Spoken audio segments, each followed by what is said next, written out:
those who would trade our freedom for security have embarked on this downward course.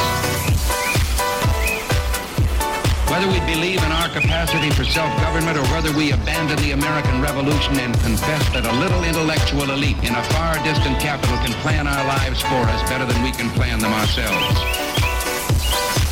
Conduit News Radio with Paul Harrell is on now. Hello, ladies and gentlemen. Welcome to the program. Thank you so much for being with us today. My name is Paul, and you have found the intersection of conservative ideas and reality where we are building a liberty machine. Thank you so much. It is Johnny Cash Friday. We're going to get some great Johnny Cash music here in just a little bit. We got a lot of news to get to today. Also, let me preview the show for you. Coming up at the bottom of this hour, we'll be talking with a member of the Walk Away movement, trying to get people to just abandon the Democrat Party. Founder of the Walk Away campaign, Brandon Straka, is going to be joining us. Going to introduce you to him. Then the bottom of the next hour, 7:33, Congressman Bruce Westerman on the schedule. So it's always great to talk to him. We got a lot of news to fill in between there, though. Pretty fascinating stuff. I will tell you, last night where I was at the announcement, State Representative Dan Sullivan saying that he's going to challenge John Cooper officially announcing for that Senate seat in District 21. It was, pretty good turnout. About 150 people showed up to this venue, which was actually fabulous. Really, really nice. And, one of to me, the highlight of that was when State Representative Dan Sullivan was talking about how, and I'm not going to do it justice, but he gave a really good talk, really good speech. But he got to the point talking about how the people are the kings and how we a long time ago, governments were ruled by kings. And everything, and he was basically saying with our vote, with us being able to use our the republic and the democratic process, that now the people are the kings, and they get to decide how they want to be governed and how they want to be ruled.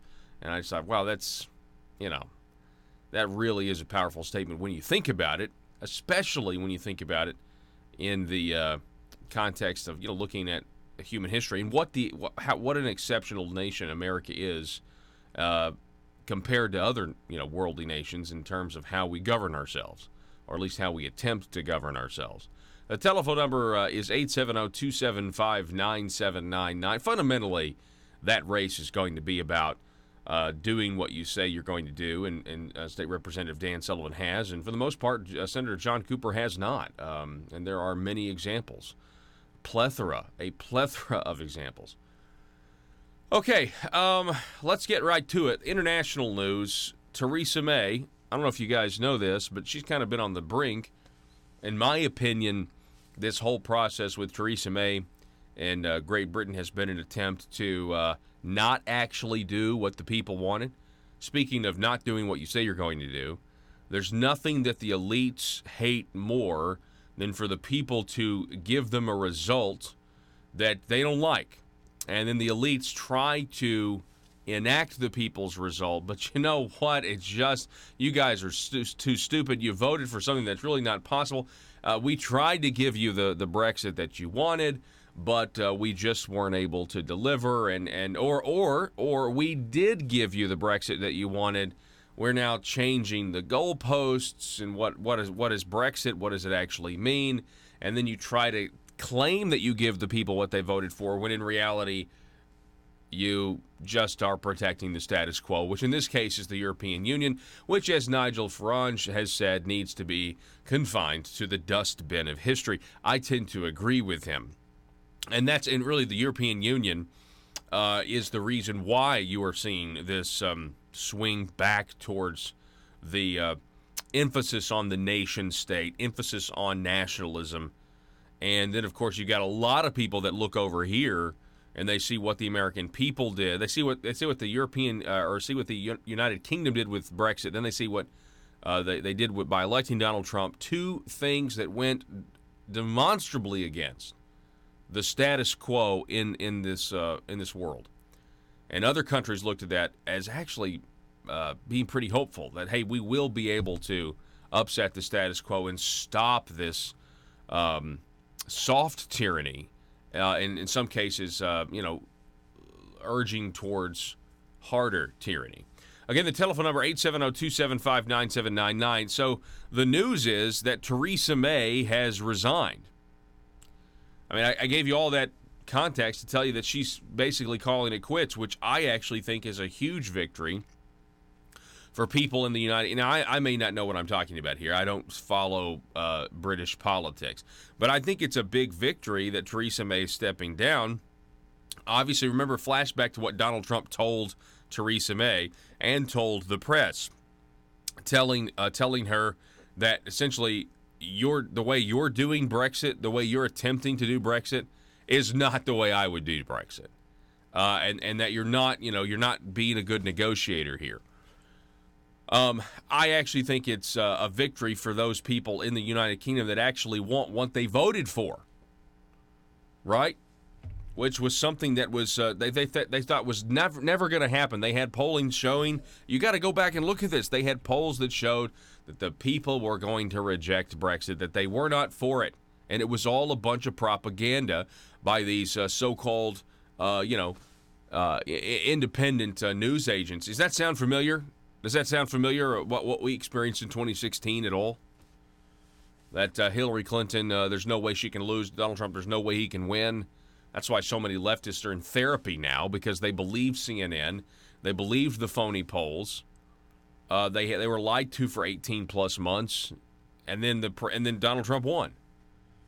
Telephone number again, 870-275-9799. This from Breitbart. Finally, UK Prime Minister Theresa May announces resignation after 3-year Brexit failure.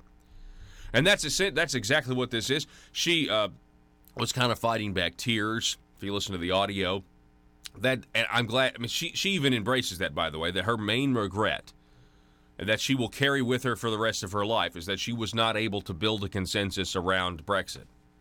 Again, from what I can say, again, just from a distance, but from what I could see, it seems like this whole thing was to, quote, give the people what they voted for by not actually giving them what they voted for, which was an end to the idea that the European Union and the European Parliament, or whatever they want to call themselves, was taking money from the United Kingdom and then giving it back to the United Kingdom with strings attached, telling them how they can spend it and what they can spend it on.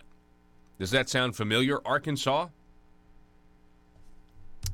Now, here it is. In her remarks outside the Prime Minister's official residence, Theresa May said she had done her best and everything I can to deliver Brexit by negotiating a deal with the European Union, but conceded, sadly, I was not able to do so. Saying it was time for a new Prime Minister to lead Brexit, Mrs. May said she would be resigning as leader of the Conservative Party on Friday, the 7th of June, so that a successor could be chosen. In doing so, the Prime Minister fires the starting gun on a leadership race that has already been run behind closed doors for weeks. The details of her departure means Mrs. May could remain a party leader and hence Prime Minister for weeks, if not months more. While she will officially relinquish the title of Conservative Party leader in 14 days, May revealed she would also be staying on Prime Minister until a replacement is selected, which depending on how the election runs. When Mrs. May became leader following the resignation of David Cameron in the wake of the 2016 EU referendum, she was selected within days, as other candidates dropped out to give her a clear run.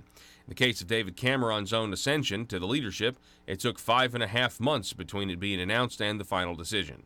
Now, where does Nigel Farage play in all of this? Of course, he is now part of he started the UKIP party, the United Kingdom Independence Party. Left that, now he started the Brexit Party, which apparently is going to do very well in the coming elections over there. And, wouldn't it be great to see Nigel Farage as Prime Minister? I don't think he has the consensus, enough to do it, but, man, that would be great. I think one of the most interesting moments in political history since I've been covering politics these past almost 10 years was being introduced to Nigel Farage, just, meaning like on the internet, in the headlines, saying, who is this guy talking about liberty and freedom in Europe? Who is this guy talking about liberty and freedom in the United Kingdom? This is weird. and he's in the European Parliament. This is strange to hear this guy talk. And to hear him talk about how we have to essentially abolish the EU, telling it to the members of the EU over and over and over again with all these speeches. And then the day after Brexit, he goes before the European Union Parliament and he essentially makes fun of them to their faces. It was fantastic. He said, several years ago when I said that we need to leave the European Union and dissolve this, you people laughed at me, or you people laughed at me. And he looked at them all and said, "Who's laughing now?" And it was fantastic. And he got booed and stuff. It was definitely a historic moment.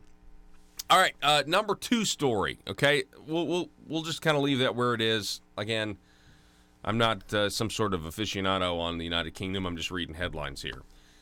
But Donald Trump has now ordered the intelligence community to cooperate with surveillance investigation, and all the Democrats were panicking. They are silent. They are really worried right now. President Donald Trump directed the intelligence community to cooperate with Attorney General Bill Barr's investigation into the surveillance activities during the 2016 presidential election. In a memorandum to his 7 cabinet directors and the Attorney General, Trump asked that officials cooperate with Barr's investigation and authorized Barr to declassify any information about the investigation into his campaign that he deemed necessary, provided that he consulted with the agency responsible. Quote, "Today's action will help ensure that all Americans learn the truth about the events that occurred and the actions that were taken during the last presidential election and will restore confidence in our public institutions." That is a quote from White House Press Secretary Sarah Huckabee Sanders.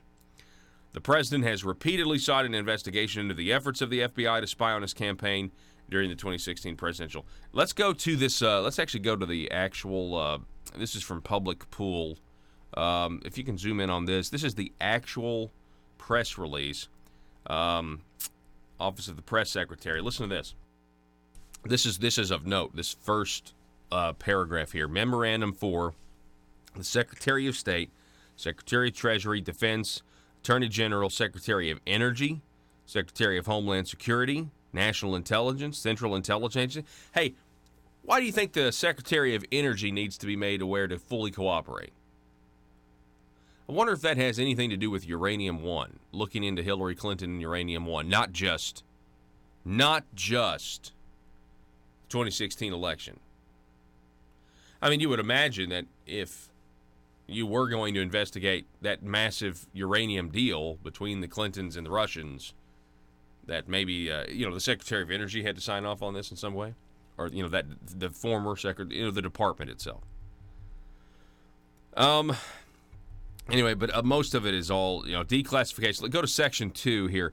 Declassification and downgrading with respect to any matter classified under Executive Order 13526 of December 2009. The Attorney General may, by applying the standards set forth in either section, downgrade, declassify, or direct the declassification or downgrading of information or intelligence that relates to the Attorney General's review referred to in Section 1 of this memorandum. Before exercising this authority, the Attorney General should, to the extent he deems it practicable,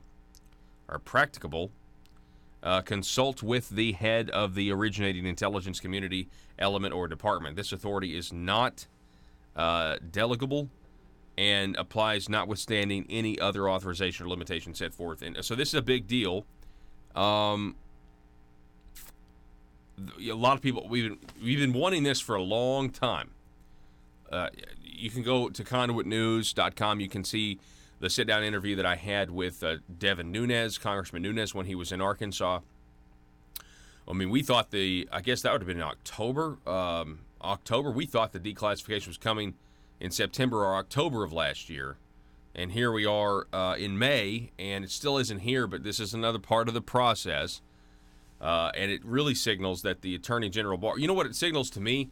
I think the Attorney General has received these criminal referrals already.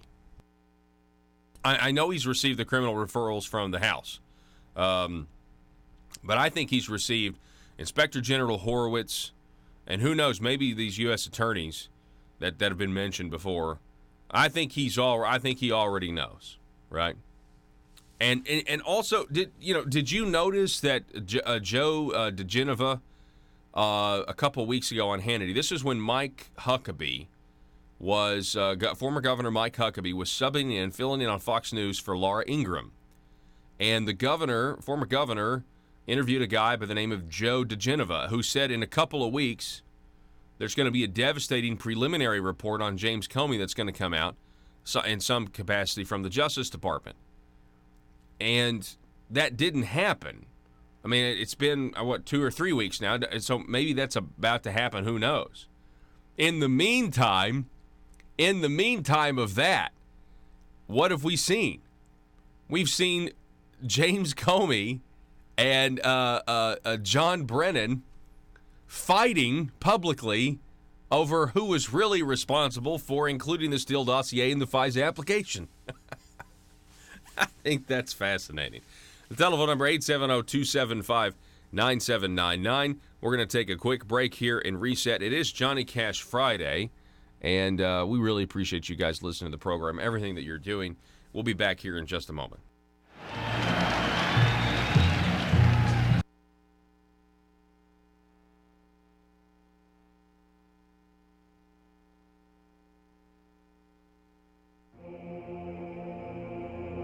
It's Conduit News Radio with Paul Harrell. So, folks, we've got Dragon Vincent. He is the guy.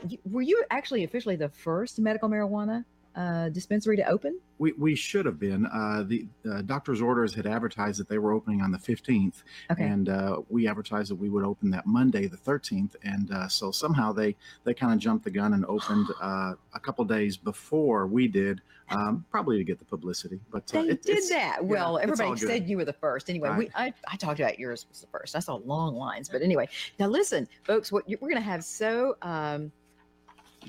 okay. So is this this is what you want me to look at right now? No. Oh, this. Okay. So, but he's not going to, you're going to let me know when we're back on. Okay. So, yeah. So we will, even though I'm asking you a few things now, once the radio stations come back and join us, I'm going to re-ask and we're going to welcome back and everything. But so for the folks that are out there, we're going to talk about this. I guess this is what this is what the marijuana comes in. People are going to get, no, there's a big one and a little one. Well, we've got different sizes. The Medical Marijuana Commission mandated that it be in a certain package. For instance, this is what we use. I think other places may use jars or something like that, glass jars, but it has to be child-proof. So it's kind of pretty much just like a pill bottle. Okay, interesting. And the one size is about 3.5 grams, if you're kind of wondering the size. And the larger one holds about 14 grams or half an ounce of medical marijuana. This is Holy Roller. What does that mean? That's the strain name. Okay. Okay. So we've got different names. Like, does that have anything to do with strength and THC? So the lab tests do tell us the different strengths of THC, the amount of cannabinoids. We currently have about 10 strains that are supplied by the Bold Group, which is the only cultivation group that is producing product right now. We'll have another one, the Natural State, which comes on board around June 1st, and then there'll be the third cultivation group, Osage, out of Northwest Arkansas, around mid-June. Okay. You know, as you are aware, there are going to be a gazillion questions. People out there are they get curious about all this. Questions. Okay. All right. So welcome back. We are filling in for Paul Harrell. I'm Jan Morgan, and Paul Harrell's on vacation. He'll be back next week.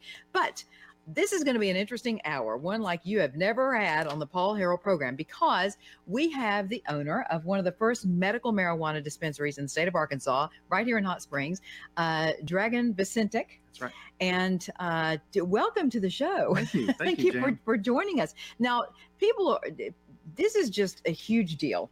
And I say that not lightly, because when you opened, what was it, last week for the first? Yeah. How many people came through the doors? 275, I believe. Wow. Yeah. Now, and I heard that there were 8,000 to 10,000 people already in the state of Arkansas that had qualified and actually been given a medical marijuana prescription. Is that pretty? 13,000. 13,000? You've got to be kidding me. No, and those numbers are actually pretty low. The figure is that 1% of the population is the rate of people that will sign up for it. So we have about 3 million people. So it should be around 30,000, maybe a little bit better within the first year that will sign up for the program. Incredible. Okay. So first of all, let's talk about what you have to do to get a prescription, because I thought that medical marijuana was supposed to be for people that had cancer, who could not hold down food, to deal with nausea, people that were terminally ill. I mean, I thought this was for, really serious medical cases, but clearly it's not. If you've got that, we don't have 13,000 people. There's a lot of sick people in Arkansas, but it's 18 symptoms are what are allowed, and I can go through them real quick. Go through them. Yes. Alzheimer's disease, amyotrophic lateral. Now, can I ask you, how does marijuana help Alzheimer's? Well, it calms your nerves, and with Alzheimer's payments, if you calm the nerves, it just mellows. You don't care about what's going on. Okay. All right. So cachexia or wasting syndrome, okay, cancer, Crohn's disease, chronic pain, fibromyalgia, glaucoma, hepatitis C, HIV or AIDS, multiple sclerosis or MS, peripheral neuropathy, PTSD, seizures, severe nausea, severe arthritis, Tourette's syndrome, and ulcerative colitis. Okay, so that's a pretty wide variety, and you have to fit whatever your symptoms are. They have to fit one of these. Those are the only. Who came up with that list? Who approved that? The Medical Marijuana Commission came up with this list of 18 symptoms, and they can add other symptoms kind of as the program goes along. But you asked earlier, how do you get a card? So the easiest way is to go to your regular physician and have him sign a certification letter that certifies that you have one of the 18 symptoms. And then it's very simple. You just take away from a security standpoint. Sir, the Constitution says treason is punishable by death. You've accused your adversaries of treason. Who specifically are you accusing of treason? Well, I think a number of people, and I think what you look is that they have unsuccessfully tried to take down the wrong person. If you look at Comey, if you look at McCabe, if you look at probably people higher than that, if you look at Strzok, if you look at his lover, Lisa Page, his wonderful lover, the two lovers, they talked openly. They didn't use their private server because they didn't want to get caught, so they used the government server. That was not a good move. He talked about the insurance policy just in case crooked Hillary loses, and that didn't work out too well for them. So you look at them, they want an insurance policy so that should she, for any reason, lose, remember, 100 million to 1. Maybe he said 100 million to nothing. But should she lose, we'll have an insurance policy and we'll get this guy out of office. And that's what they said, and that's what they meant. That's treason. That's treason. They couldn't win the election, and that's what happened. And that's what's happening right now, because without the treason word, I guess, but that's what's happening now. They don't feel they can win the election, so they're trying to do the 1,000 stabs. Keep stabbing. Let's have a financial. And if you look, for $40 million, I would think, seriously, that Bob Mueller and his group of 18 killers have gone over my taxes. They've gone over my financial statements to a level that nobody has gone over them before. And they were not discussed even. They weren't even discussed or brought up. I have great statements. Okay, what else? All right, that's President Trump yesterday using the T word, the treason word. Comey, McCabe, Peter Strzok, Lisa Page. Who else? Treason. Them's fighting words. We'll be back in just a moment.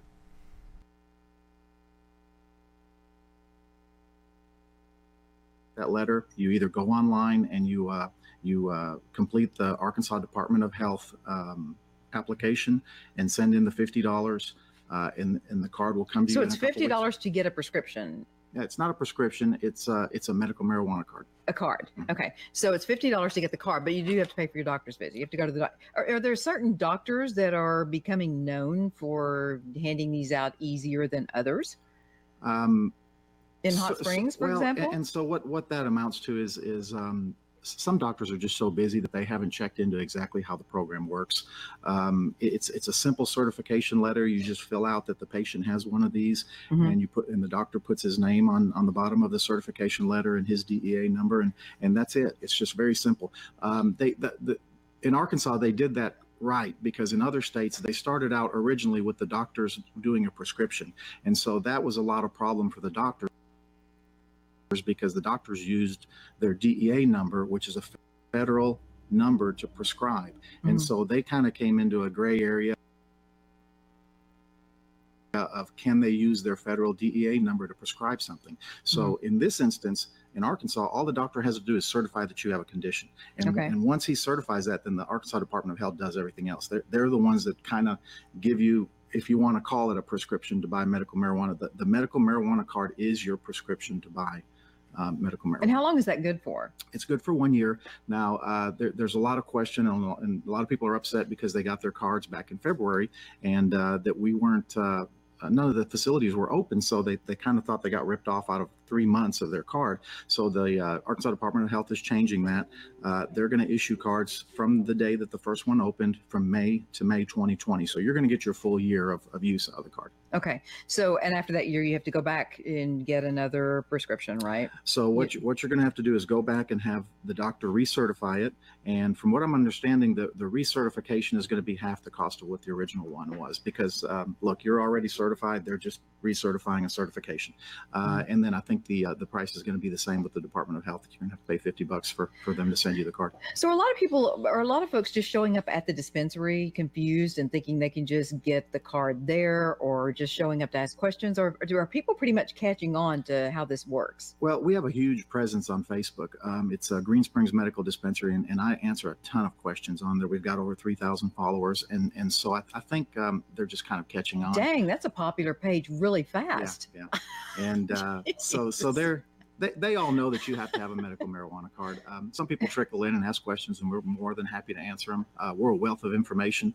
If you want to call us or look at our page and ask a question. Yeah. So tell me, is there something different that differentiates your medical marijuana from the other marijuana that's on the streets? For example, if somebody gets that prescription and then what's to keep them from, because isn't it going to be cheaper to buy from guys on the street, or is it cheaper to buy from you? No, it's going to be cheaper from the guys on the street, because I mean, look, it's black market, and you don't know what you're getting. You could get somebody's grass cut up and with some marijuana or whatever. But the fact about the medical marijuana is it's grown inside a facility. None of this can be grown outside. And the THC content is certain chemicals can only be used, certain fertilizers can only be used. It's checked for chemicals, it's checked for fertilizers, and then whenever the product is completed, it's sent off to a third-party lab, and it's lab tested, and they test for all those chemicals, and also they test the amount of cannabinoids in it, the amount of THC level, so you know the exact strength of what you're getting every single time, and it's a quality product. So it's going to be a little bit more than what it is on the street, because you know what you're getting. Okay, so we have to take a break for our radio stations, and we're going to do that, and then we'll be right back. Okay, so during the break, I'm going to look at some of the questions people are asking, and let's see what the folks are. Someone, Karen Lanier, wants to know how long or how often, who certifies the THC? Beijing is employing a whole-of-government approach, using political, economic, and military tools, as well as propaganda, to advance its influence and benefit its interests in the United States. And I have wanted to welcome back to Arkansas Chairman Chu. Please give Chairman Chu a round of applause.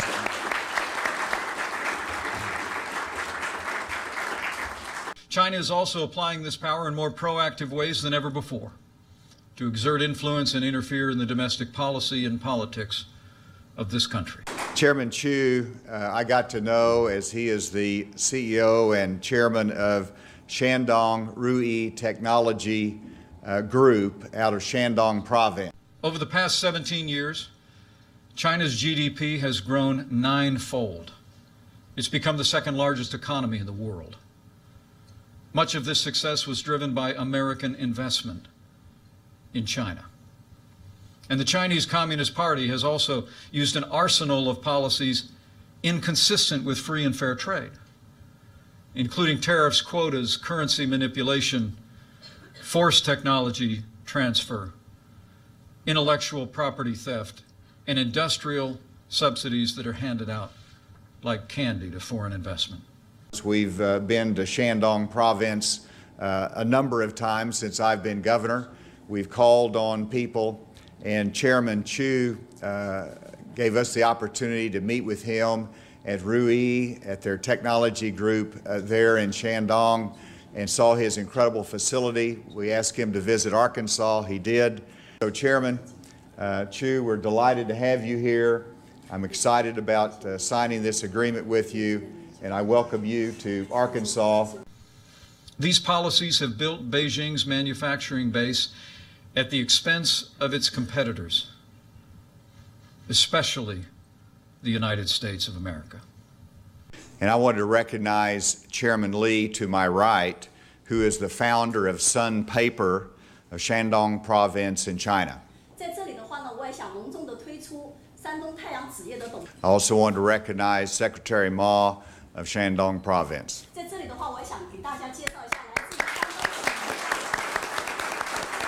As President Trump said just this week, in his words, we rebuilt China over the last 25 years. Last November, as you know, I traveled to Shandong Province. I met with Chairman Li. I toured Sun Paper Company along with Mike Preston. While in China, we signed a letter of intent on behalf of the state of Arkansas with Sun Paper, indicating that Sun Paper wanted to put a major bioproducts mill in South Arkansas, The Communist Party has set its sights on controlling 90% of the world's most advanced industries, including robotics, biotechnology, and artificial intelligence. To win the commanding heights of the 21st century economy, Beijing has directed its bureaucrats and businesses to obtain American intellectual property, the foundation of our economic leadership, by any means necessary. Chairman Li and I met yesterday. Chairman Li indicated to me that Sun Paper has selected Arkadelphia in Clark County as the location of a $1 billion bioproducts mill. Beijing now requires many American businesses to hand over their trade secrets as the cost of doing business in China. It also coordinates and sponsors the acquisition of American firms to gain ownership of their creations. Worst of all, Chinese security agencies have masterminded the wholesale theft of American technology, including cutting-edge military blueprints. And using that stolen technology, the Chinese Communist Party is turning plowshares into swords on a massive scale. Well, thank you all for joining us via Skype from Beijing this morning. Here in Beijing, it is 10 p.m. in the evening. I've had a very successful trip to China. China now spends as much on its military as the rest of Asia combined. And Beijing has prioritized capabilities to erode America's military advantages on land, at sea, in the air, and in space. I've spoken at Tsinghua University here in Beijing, which was a treat for me to speak with young Chinese students about Arkansas, and also to talk about the relationship between China and the United States. China wants nothing less than to push the United States of America from the Western Pacific and attempt to prevent us from coming to the aid of our allies. But they will fail. Beijing is also using its power like never before. Chinese ships routinely patrol around the Senkaku Islands, which are administered by Japan. And while China's leader stood in the Rose Garden at the White House in 2015 and said that his country had, and I quote, no intention to militarize the South China Sea. Today, Beijing has deployed advanced anti-ship and anti-air missiles atop an archipelago of military bases constructed on artificial islands. China's aggression was on display this week when a Chinese naval vessel came within 45 yards of the USS Decatur as it conducted freedom of navigation operations in the South China Sea, forcing our ship to quickly maneuver to avoid collision. Despite such reckless harassment, the United States Navy will continue to fly, sail, and operate wherever international law allows and our national interests demand. We will not be intimidated, and we will not stand down. And we'll be calling on multiple prospects in China, as well as continuing our relationship with Sun Paper in Shandong province. In recent years, China has taken a sharp U-turn toward control and oppression of its own people. Today, China has built an unparalleled surveillance state, and it's growing more expansive and intrusive, often with the help of U.S. technology. And when it comes to religious freedom, a new wave of persecution is crashing down on Chinese Christians, Buddhists, and Muslims.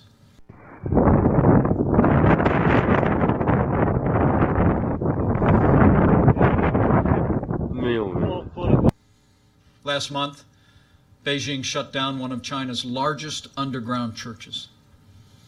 Across the country, authorities are tearing down crosses, burning Bibles, and imprisoning believers. And Beijing has now reached a deal with the Vatican that gives the avowedly atheist Communist Party a direct role in appointing Catholic bishops. For China's Christians, these are desperate times. So, do you like him as a candidate?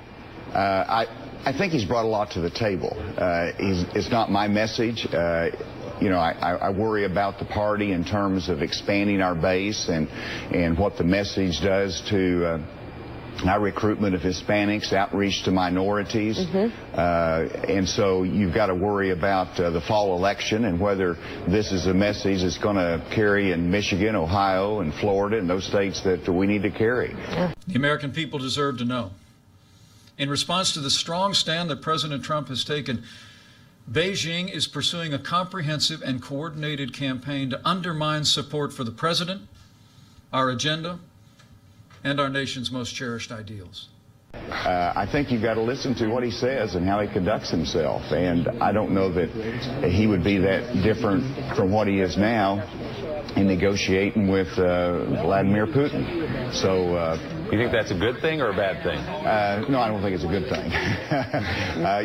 We need people who, in the presidency, that understand how the world works, understands that there's a time for bluster and there's a time for reason. The Chinese Communist Party is rewarding or coercing American businesses, movie studios, universities, think tanks, scholars, journalists, and local, state, and federal officials. And then, Chairman, you'll look out in the audience and you'll see multiple members of the governor's cabinet. We're also here to support you. You'll see multiple members of the state legislative assembly. They're here to support you, and specifically Senator Caldwell, Senator Ingram, Representative Murdoch, Representative Hollowell. These are your senators and your representatives now. You call on them and they're going to help you, guarantee it. And Senator English, I saw you out there too. Thank you for being here as well. As we speak, Beijing is employing a whole-of-government approach, using political, economic, and military tools as well as propaganda to advance its influence and benefit its interests in the United States. That is, welcome back to the program. That's a piece that we put together, and I haven't listened to it in a long time.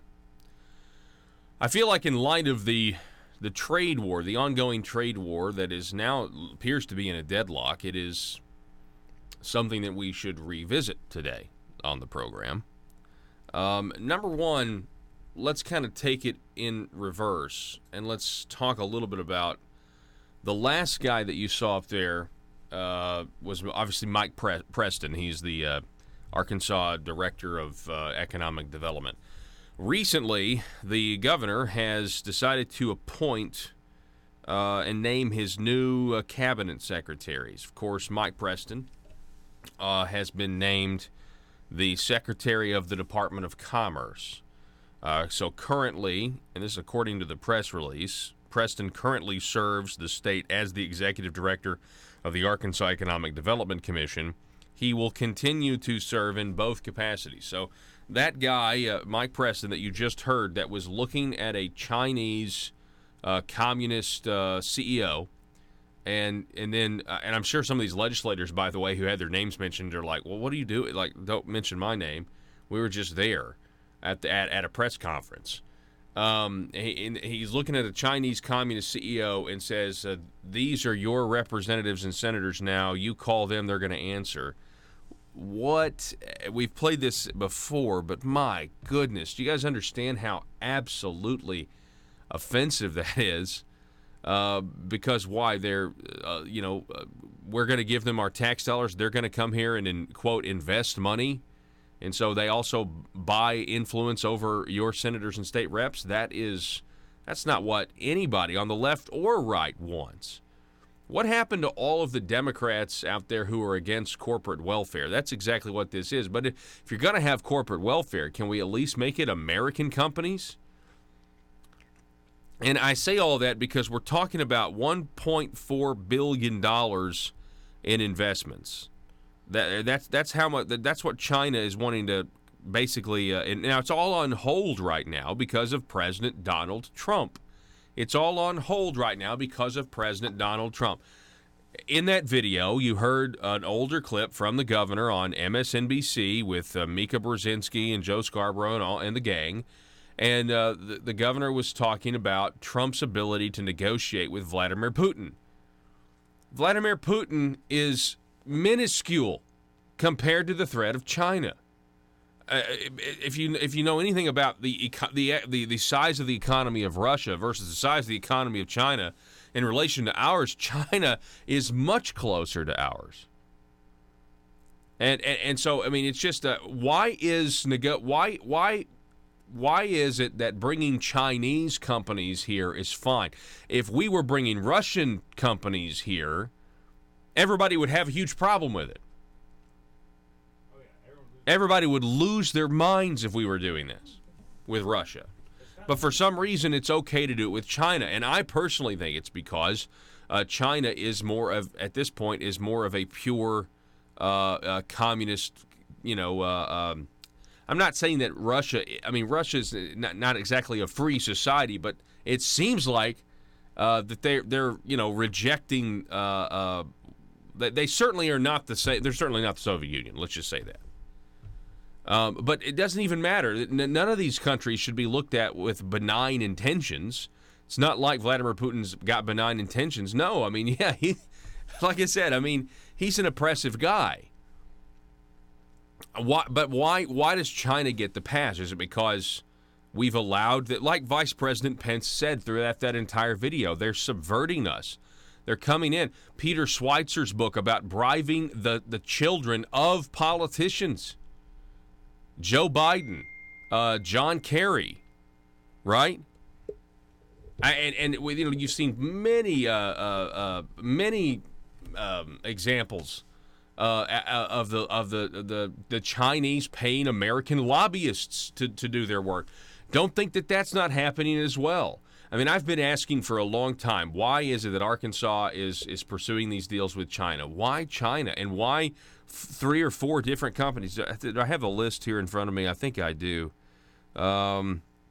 These 4 companies in state will total $1.4 billion. Let's just go down the list. The Shandong Ruyi Technology, Sun Paper, Tianwan Garments, and let's see here, Pet One Pet Products in Danville. All of these are on hold from what I can tell.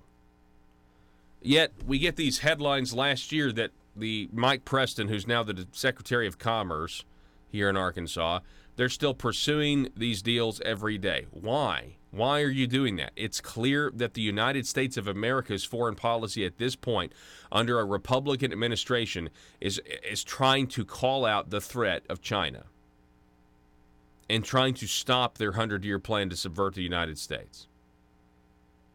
So why would you why don't you just say, you know what? I mean, there really should be some sort of admission, be like, you know what, we're canceling these deals. We're in a trade war, and you know we don't want communist companies to come to this country that are really just embassies for the Communist government of China to come here, use our resources, and send the profits back home to China. We're not going to do that anymore. That's the thing to do at this point. It's not that you can never do business with you know, I'm not going to sit here and say, okay, yeah, your state's never going to do business with foreign entities. Absolutely not. I'm not going to say that. What I'm saying is, why China? Why China? It doesn't make any sense. Go read Peter Schweitzer's book. Go read about Joe Biden's son, Hunter Biden, on that Air Force Two trip to China and the $1 billion deal he inked. Go read about how the Chinese are coming to our country, they're buying up banks, and then those banks are employing the children of powerful American politicians. Go read about this. And then ask the question again, why China and Arkansas need to be doing business? Why would this be a priority? I don't know specifically. I just think it's very, very odd. And I find the absence of reporting on this in the Arkansas press, I mean, why not? I mean, you'd think even the liberal media would be like, the Trump administration is costing Arkansas jobs because of his trade war with China. We can't get these Chinese companies in here. You'd think there'd at least be a critical article trying to paint Trump in the negative light. Or maybe a straightforward article saying, you know, Asa Hutchinson put all of his eggs, or most of the eggs, in, quote, economic development, which is corporate welfare, into the Chinese. And he didn't count on President Trump putting American jobs and the American economy first and thinking about the future. He didn't count on that by standing up to the Chinese.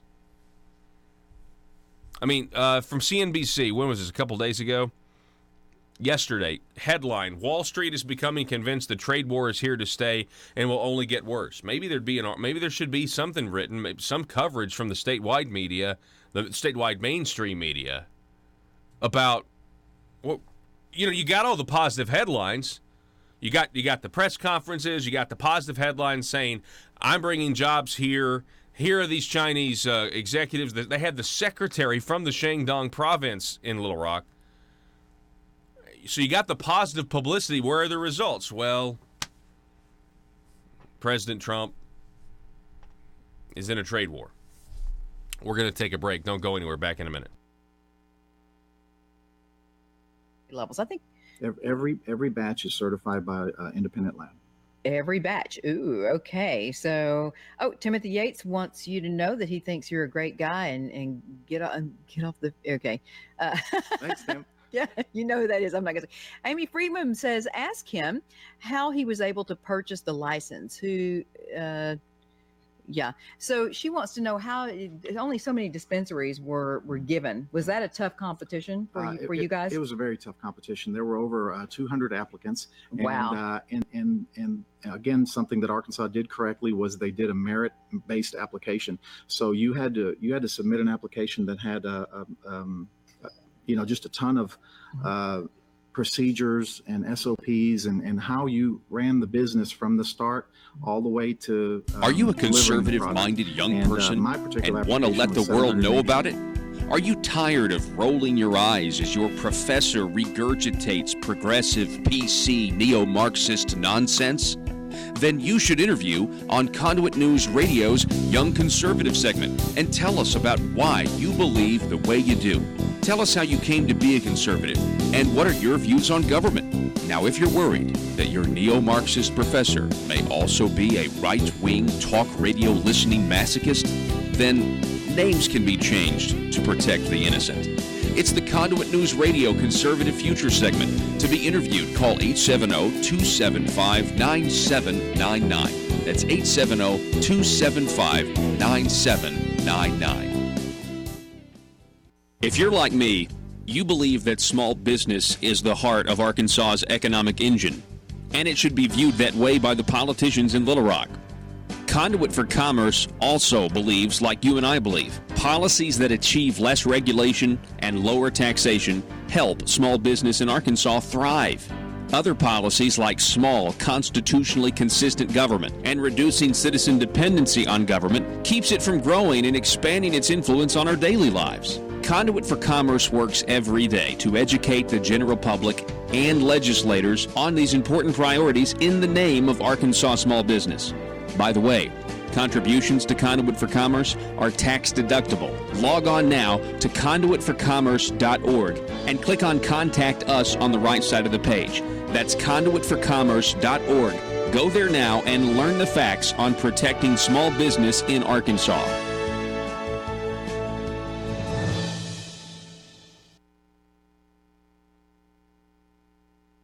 6 pages by the time I got done with it. Wow. And, that's a lot of work. You worked hard for that. It was a lot of work. Maureen Logue wants to know, how much do people pay at the dispensary? So you get your prescription. What is the average cost? Now you have different costs for different types, right? Well, and so what we did to simplify that for people is we just did one. There's one none rate. in here.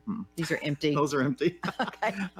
There's just one rate across the board so that everybody can try products, because some people come in there and they say, hey, just give me a gram of each one. I want to see which one benefits me the most. And oh, really? So you can pick what you want. Yeah, sure. And your prescription is not regulated as far as how often it's just, once you have the prescription, you can come in and buy as much as you want to buy. So here's how it works.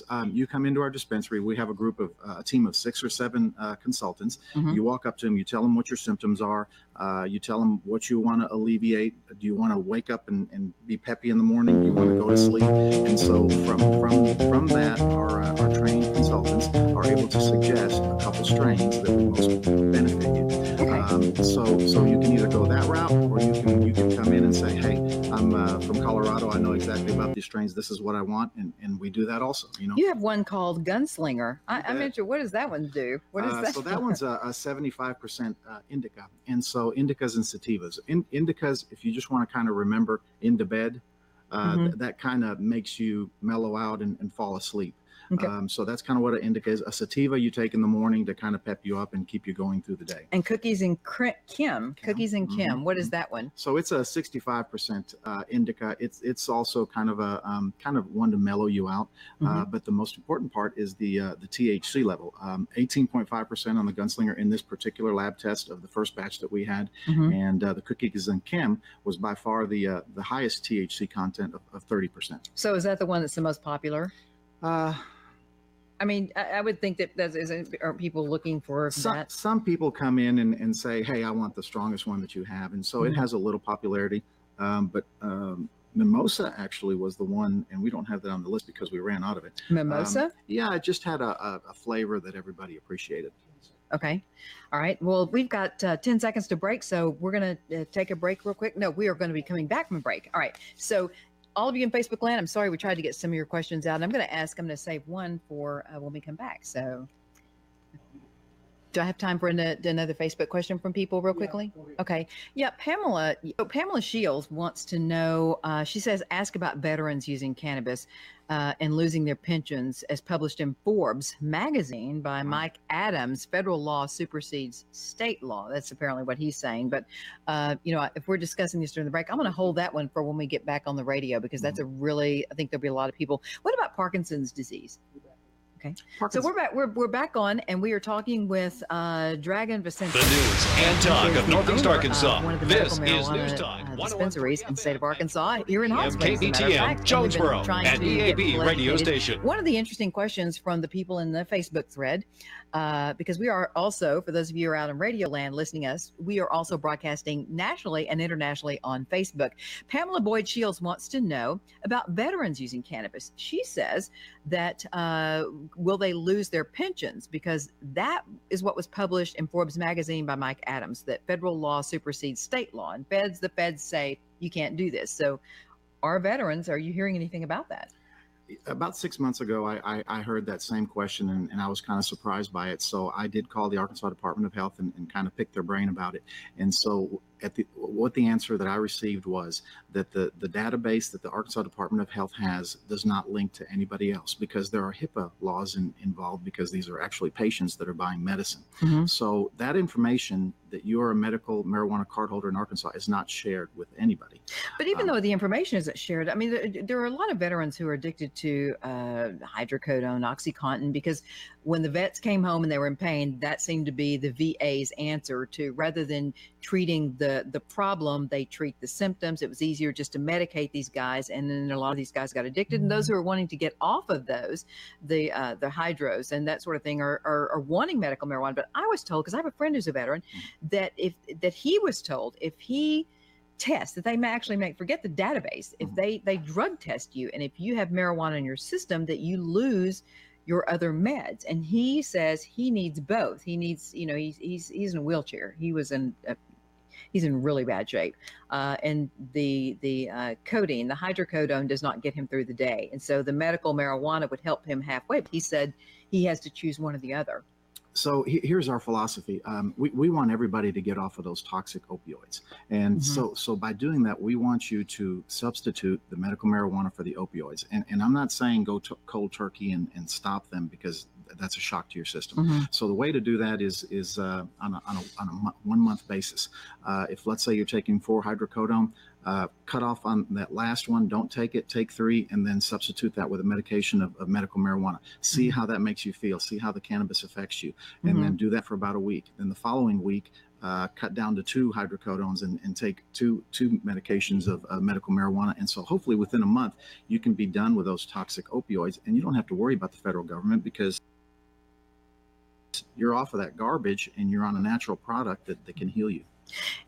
Also, on the medical marijuana front, the prescription doesn't give you a dosage like, drugs give you a dosage. You can take one of these in the morning and one in the afternoon, but how do you keep people from overdosing on the marijuana? Because there's you can't overdose. That's the beauty of it being a natural product. Nobody has ever overdosed on. But I thought they were having overdose issues in Colorado.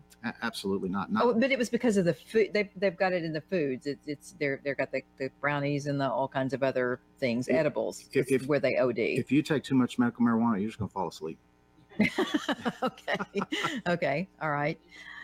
Interesting. Okay. So now, once people get this prescription, and you also said that they're coming into your dispensary with these flimsy little cards, and that that's what the state's giving them, and it's not going to hold up, and then they have to pay for another one. But you have a solution. Absolutely. And you got it approved. Tell people out there about this. So what we're doing when they come into Green Springs, just a quick fix for it is we take a piece of Scotch tape and we put it over the first 3 lines, and so that'll save those lines that we can read, that we have to read in order to be able to put you into the system to add whichever strains of medical marijuana you decide that you want. You can laminate your cards. Originally, the Department of Health came out and said, do not laminate them. They can't be read. They can't be scanned. That's not true. I personally emailed the head of the Department of Health, and she said that there's no longer a prohibition against laminating them, that they understand that they're flimsy and that the numbers scratch off, and that would be a huge issue. And of course, you don't want to pay extra money to have to get another card. Save that money for something else. Just laminate it or put a piece of tape over it, or when you come by, we'll do it for you. And that way you can use your card for the full year, hopefully. Okay. So I may have missed this. You may have already covered this, but I want to hit it again. What does it cost? What are people paying in the dispensaries? And will they find that the prices are different from dispensary to dispensary? Are you guys competing against each other? Well, originally we did. The other place came out at a price that was 25% higher than what we had been talking about for a whole month on our Facebook page, and our price is $15 a gram. They came out with a $20 per gram price, and I was just taken back.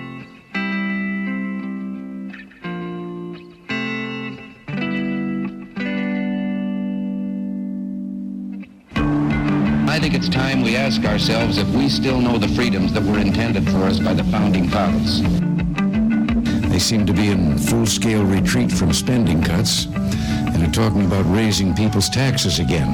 And I have only one thing to say to the tax increasers. Go ahead, make my day. If we lose freedom here, there's no place to escape to. This is the last stand on earth. Those who would trade our freedom for security have embarked on this downward course. Whether we believe in our capacity for self-government or whether we abandon the American Revolution and confess that a little intellectual elite in a far distant capital can plan our lives for us better than we can plan them ourselves. Conduit News Radio with Paul Harrell is on now. Hey folks, welcome to the program. Thanks so much for being with us. We've got Michael Wickline posted this morning from the Arkansas Democrat-Gazette. Headline, GOP primary fight, keys on health care law. Jonesboro Senator draws challenger. Reporting on State Representative Dan Sullivan announcing yesterday, and I was at this event, by the way, that he will challenge State Senator John Cooper in the March 3rd Republican primary. That seems like a long way away, but it's really not. Not in terms of, I was telling the audience last night that I think in terms of election cycles. Both men are from Jonesboro. Sullivan said Cooper has failed to live up to conservative promises to defund state Medicaid expansion program. Cooper disputed that and countered that Sullivan has taken very extreme positions. Listen, this is the bottom line here. The situation is pretty clear. This is the way this race is going to go. The accusation is going to be made. Look, John Cooper, Senator Cooper, has not maintained or fulfilled the promises that he ran on. He took people's money and ran on he was the furthest right candidate in the race. I mean, I remember. You remember.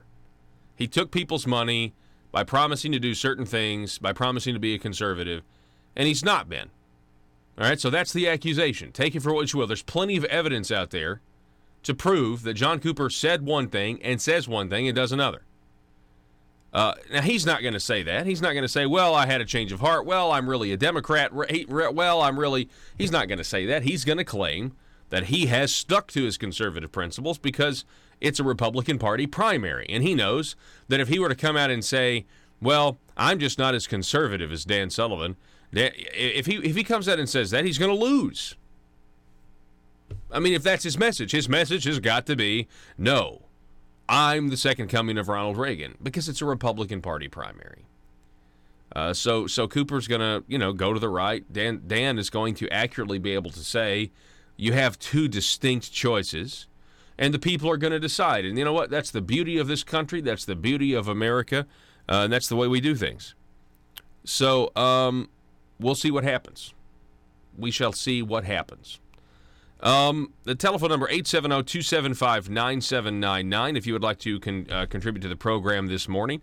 Coming up towards the end of the show today, we're going to be doing our meme of the day, which is pretty fun. We always post those, by the way. So if you miss it and you want to check it out, you go to the Conduit News Twitter, or you can go to the Facebook, Facebook.com/Conduit News as well. Let's see here. Joe, what do we want to go? Can we hit this real quick? This is President Trump. I know we covered this just briefly, but I wanted to play this for you in light of the fact that Trump has now given Attorney General William Barr the ability to declassify all of the Russiagate stuff and the FISA warrants and stuff. President Trump accuses James Comey and Andrew McCabe and others of treason. Listen to this. This is fascinating to me. Away from a security standpoint. Sir, the Constitution says treason is punishable by death. You've accused your adversaries of treason. Who specifically are you accusing of treason? Well, I think a number of people, and I think what you look is that they have unsuccessfully tried to take down the wrong person. If you look at Comey, if you look at McCabe, if you look at probably people higher than that, if you look at Strzok, if you look at his lover, Lisa Page, his wonderful lover, the two lovers, they talked openly. They didn't use their private server because they didn't want to get caught, so they used the government server. That was not a good move. He talked about the insurance policy just in case crooked Hillary loses, and that didn't work out too well for them. So you look at them, they want an insurance policy so that should she, for any reason, lose, remember, 100 million to 1. Maybe he said 100 million to nothing. But should she lose, we'll have an insurance policy and we'll get this guy out of office. And that's what they said, and that's what they meant. That's treason. That's treason. Mm-hmm. They couldn't win the election, and that's what happened. And that's what's happening right now, because without the treason word, I guess, but that's what's happening now. They don't feel they can win the election, so they're trying to do the 1,000 stabs. Keep stabbing. Let's have a financial. And if you look, for $40 million, I would think, seriously, that Bob Mueller and his group of 18 killers have gone over my taxes. They've gone over my financial statements to a level that nobody has gone over them before. And they were not discussed even. They weren't even discussed or brought up. I have great statements. Okay, what else? Harriet Tubman through the $20 bill? Dual track. On one hand, you don't want to dual track. I mean, come on. It's almost like it's like you just want to. You know what Donald Trump should do? The ultimate trolling. Donald Trump should mail them all orange jumpsuits. Or maybe tweet, "Hey, what's your size? Do you wear?" I mean, I know it's there's probably only a few sizes, but what's James Comey, James, what size do you wear? What are your measurements? Yeah, I'm going to make you a custom orange jumpsuit. Here's the president's Twitter, though. By the way, we didn't get to this. You talk about trolling. At Real Donald Trump. This is Nancy Pelosi in a press conference yesterday.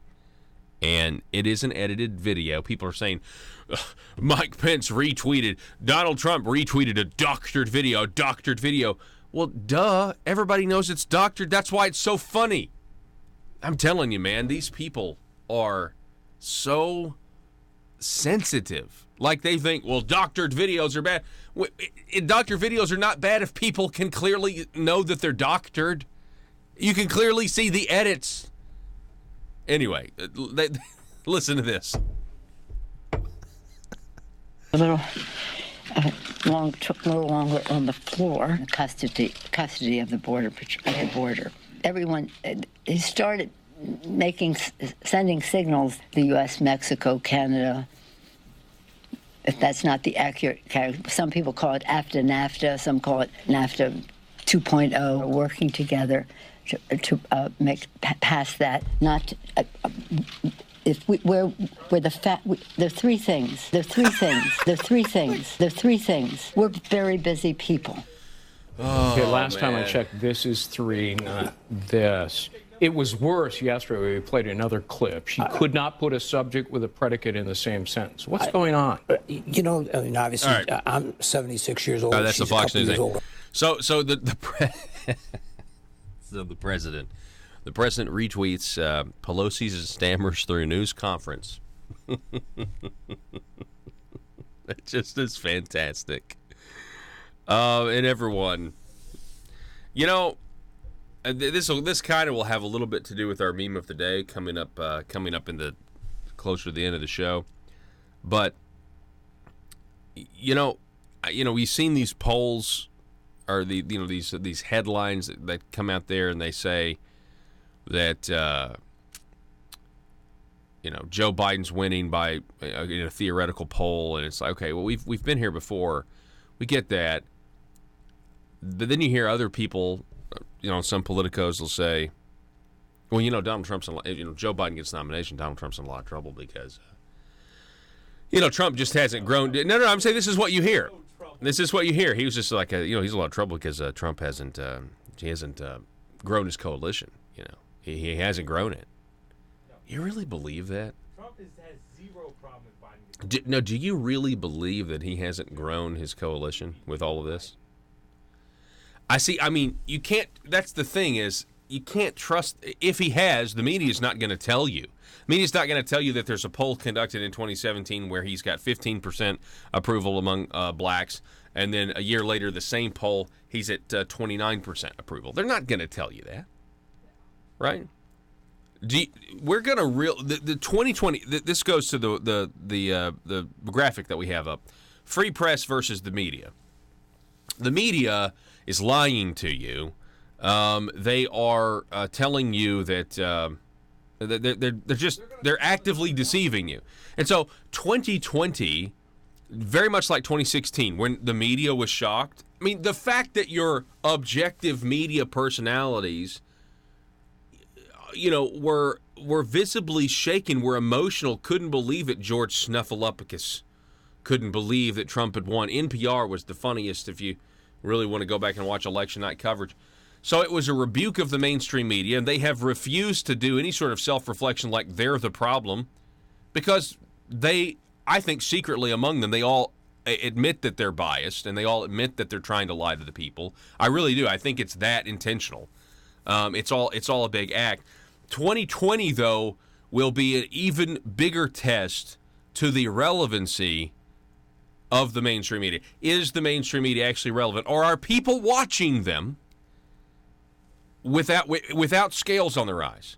Are there enough Americans who watch CNN and just kind of shake their head and be like, I don't think you're being fair here. I don't think you're giving the president a fair shake. I don't think you really care about the country. I don't think you really care about wages, jobs.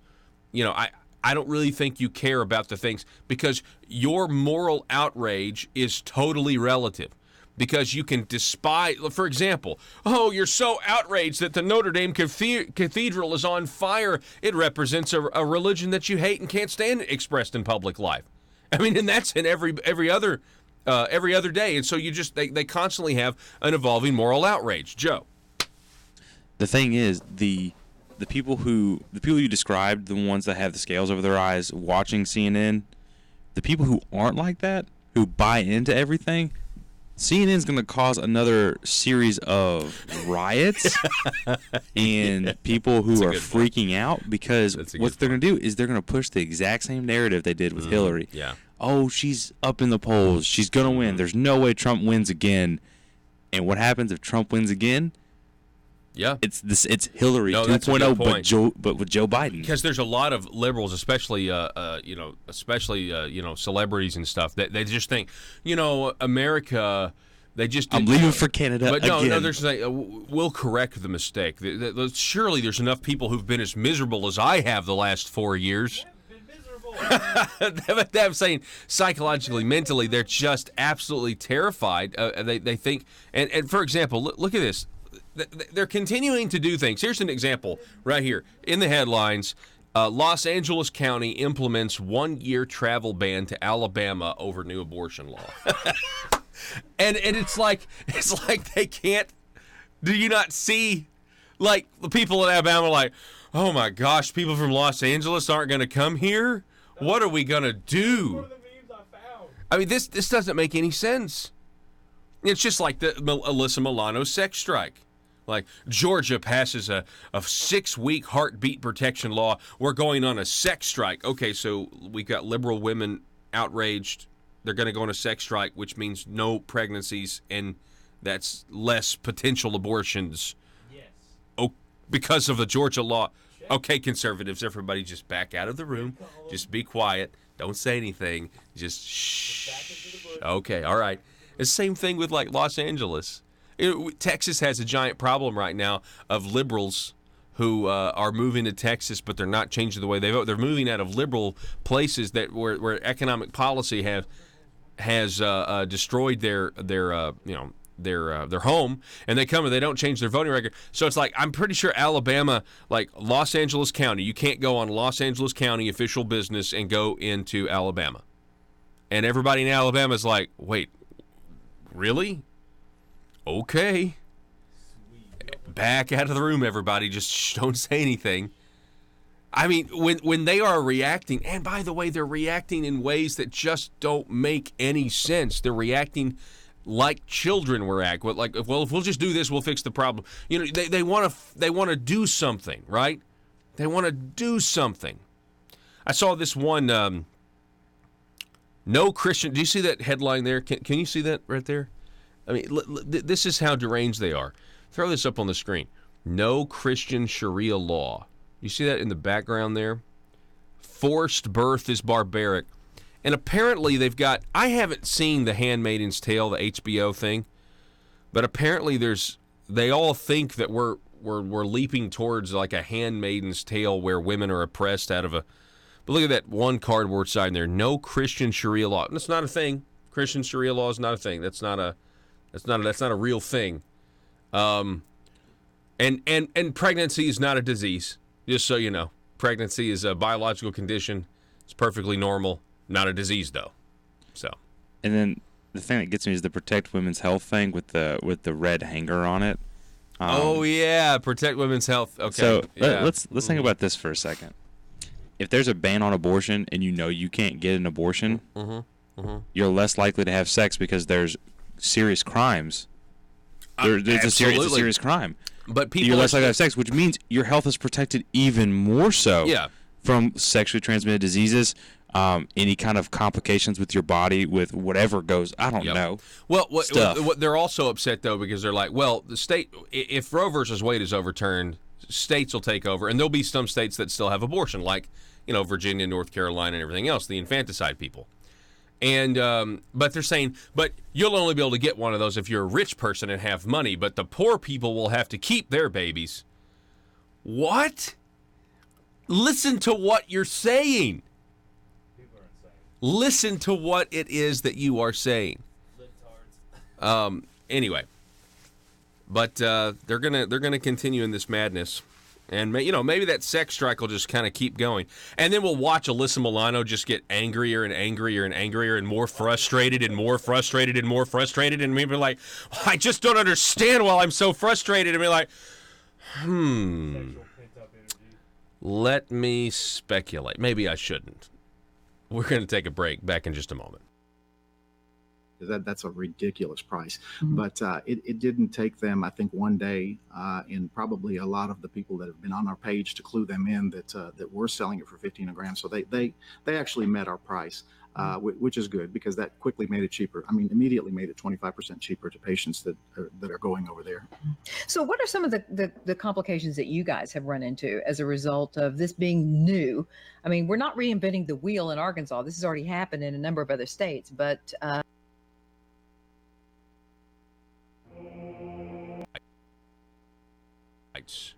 and Arkansas is a constitutional carry state, which means because of a 2013 law called Act 746, you do not need a permission slip from the government to carry a gun, open or concealed, in this state. And this was even affirmed by the Arkansas legislature with 2 resolutions from the House and Senate this past session, saying that Arkansas is a constitutional carry state, as well as the court decision, Taft versus State of Arkansas, where the judge said that carrying a weapon in Arkansas at this point is decriminalized to the point where the burden of proof to violate the carrying of weapon statute is you have to be able to prove criminal intent, that you are going to do something with that weapon that's criminal. So it's really probably one of the biggest transfers of freedom from the government back to the people in a very long time. And my next guest that's brought to us thanks to the patrons of Act 746, Chris Ann Hall, would probably say that that freedom has always been inherent because it's a God-given freedom and not something the government could take away in the first place. Chris Ann Hall, radio host, constitutional attorney, joins us. Chris Ann, thanks for coming back on this morning. Oh no, it's my pleasure. I love being here. So you're going to be in Arkansas. I want to first say this: you're coming back to Arkansas in October, going to be in Little Rock and giving a lecture in the Capitol Rotunda. Really excited for that because I got to listen to your classes 2 nights a couple of months ago, and I just want to say you are such a gifted teacher, and I enjoyed the lectures very, very much. Well, thank you. That is great encouragement to me. I really appreciate you taking the time to say that. Well, keep going. I mean, I know you're going to keep going, but I guess I was inspired by that level of depth about our founding fathers, about the concepts of freedom that they were pursuing, and how receptive everybody was to it. And I just thought to myself, you're doing this all over the country, and I think people are getting it. You know what I mean? I think this could really pay off in the future if there's ever an opportunity for example, the states to maybe step back up and reclaim lost sovereignty. What are your thoughts on that? Well, that's our hope and plan. I mean, that's why we've been traveling now for 9 years, averaging a little over 260 classes in 22 states every year. We're teaching middle school, high school, colleges, adult group. I have a state legislator class. I have a law enforcement training, which the officers can get actual educational credit for. And I'm just, we are seeding for a harvest. We are casting out the seed of truth for the Constitution and waiting for that to really, really ignite the people. There's a quote by Abigail Adams that really is inspirational to me, and she says, "We watch as liberty ignites and spreads from soul to soul," and that's really how it works. Part of the challenge that we have, Paul, is that people are still in search of a Messiah, and people are still in search of the political quick fix. Unfortunately, there's no red pill that we can take and no incantation that we can say. There's actually no political personality that we can elect that's going to change what's going wrong in America. We were built on the principles of self-governance, and our government doesn't work unless the people self-govern. And people have been miseducated for so long, and we've been taught the wrong things for so long that even the best intentioned people can go work in the wrong direction. And so what we hope to do is just, like I said, spread that seed, because Samuel Adams gave us a warning. He said, "No people will tamely surrender their liberties nor be easily subdued when knowledge is diffused and virtue is preserved." He said, on the contrary, when the people become universally ignorant and debauched in their manners, they will sink underneath their own weight without folks. the aid of foreign invaders. And I think... I tell you this, a couple of weeks ago, I think this was right before I left on vacation, I watched an older podcast of the Joe Rogan podcast, the Joe Rogan Experience. Joe, you know about this. I know about Joe Rogan. All right, so Joe Rogan has just literally anybody on, and it's very fascinating, very interesting. Almost everything he does is interesting. Very few. Well, so he was introducing me to this guy named Jamie Metzl. So I listened to this podcast. Jamie Metzl is a technology futurist, a geopolitical expert, novelist, entrepreneur, media commentator, and a bunch of other stuff. And he's very, very much like this forward thinker, and thinks humanity's plans for tinkering with our genetics are going to work out swimmingly, and there's not going to be any problems. And I'm just like, our plans are going to crumble before our eyes. But there was one part of the interview that just, to me, was terrifying. And it had to do with how we're going to make children in laboratories in the future in the next 10, 20 years. And he was saying, this guy, Jamie Metzl, who seems like a really nice guy, but I just kept being like, dude, I think what you're saying, like substance-wise, is straight up a society I don't want to live in, and I think it's, pretty evil, actually. But he was saying that because they're going to be able to do all of this gene editing in the future, and they're on the cusp of it, that you're not going to have a child naturally, and society moves towards these test tube children for the most part, but that if you're in a free society like America, assuming freedom still exists, you're going to be looked down upon if you decide to have kids in a natural way. And here's the real thing. They compared it with the parents who do the anti-vaccines today, that if you do have a kid naturally in the future and there is a genetic disease or some disability they have to deal with, society's going to look down on you like you could have avoided the child's suffering if you'd only done the technology right. And they compared it to the anti-vaxxers today and how we're shunning them as well. And I just thought, that's not a society I want to live in. Anyway, back in just a moment.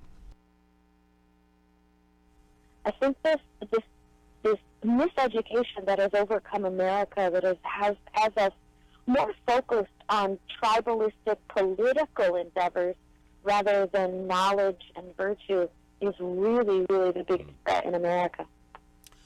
Universal ignorance I definitely think there's a degree of that. The encouraging part is, and correct me if I'm wrong, but I was always told that, you really only had like 20% of the colonists, back in the day, that really kind of took charge and, were pushing for the separation from Great Britain. So, I mean, first of all, is that true, or is that just a statistic that's thrown around that's inaccurate? And likewise, I mean, if 20% of the country really knew, first principles, that would go a long way, I think. Yeah, it really is. Now, it's difficult to know whether those statistics are accurate or not. We didn't take any exit polls or anything at that time. But the thought is that there were about 30% in favor of separation, but of those 30%, only 30% of those were actually active in the battle. So we always, I think the typical societal bell curve tells us 10% is about the maximum real activity you can get with any group of people. But that's enough. I mean, seriously, if we have 30% of the American population educated enough to say, I'm gonna understand that liberty is more important than comfort, and I'm gonna actually accept a degree of discomfort so that my child can be free, and then we will have the opportunity to really, really motivate and activate the bell curve 10%. We're talking with Chris Ann Hall. You can find out more at libertyfirstuniversity.com. She's got a fantastic story, a constitutional attorney. And I'm reading an article right now, a lesson on gun control at chrisannhall.com. And I really like, in the first paragraph, the last sentence, the Second Amendment is not about self-defense from criminals. Talk a little bit about what you mean there, Chris Ann. That article, I'm very excited about that article. That article has gone around the globe, actually. That article was picked up in Poland. I don't know if your listeners are aware, but Poland is going through some political changes, and they're rewriting their constitution. And the rewriters of their constitution picked up my article, that particular article, and are using it as a model to create a guarantee and a duty of the government to protect the people's rights to keep and bear arms in Poland. Wow. So I was like, woohoo! But that's what we have to understand. I don't want to move to Poland, though. That's yeah. Go ahead.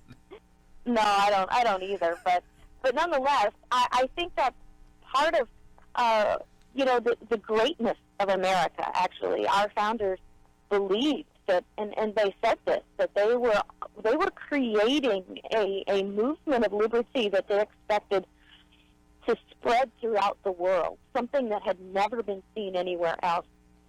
And I believe that when America is operating properly, we fulfill that mission. The problem is we're not really operating properly. And one of our biggest misconceptions is the source of our rights, the difference between a right and a benefit. And we have many people in America that call the second, our right to keep and bear arms, they call it a Second Amendment right.